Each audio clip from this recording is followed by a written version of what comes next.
Bigarren auzolana martxan jarrita dugu, patioaren eguneratze eta berritze eta txukuntze lanetan. Gurpilak, aurreko astean ekarri genituen eta orain garbitzen kartxerarekin. Gurpilak alde batetik piramide moduko bat egiteko, umea jolas daitezken igo, geisten eta saltoak egiten, eta bestaldetik ere zirkuito txiki bat egiteko gurpilekin.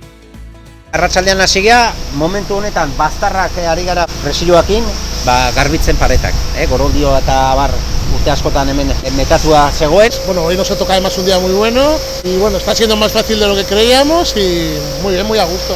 Oso ondo. Lehenengo eguna eta uste dut gaur ja bukatzen dugula. Begira, patio guztia, marra guzti margotzen eta ume txikintzako joku batzu hartzen. Ontxe porteria margotzen, behar zuten eta gure ikasleek disfrutatzeko noski. Leheno futboleko kanpoa horia zen, baina orain nik uste pixka aldatzeko urdinari dirate egiten. Segun nola kentzen, da ezen ikusten. Bai, beharra bat zuten, eta bain polita utziko dugu. Bien. Ameno, con buen día y bien. Jende asko hurbildu da, guraso pilo bat, irakasle pilo bat. Ia esan oso rollo ona sortzea eta. Uste ondo goazela, batzu tapatzen, beste batzu margotzen hasi dira, hasi que oso ondo.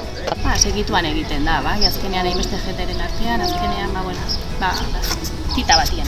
Oso ondo, giro politia dago, eguraldi ona ditegu, osake, oso ondo. Nik uste asko gustatuko zaiela, hola, bixia, erakargarria dane. Ikusi gotuzu, etxaiatzean.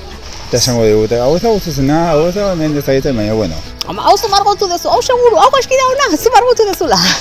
Hoi seguru. Hemen alde guna egiten dugu eta esan humoriakin eta gogoakin. Sí, luego pitar un penalti o no en función de lo que hagamos hoy. Y yo creo que bastante... Bai, ondo, giro beharra.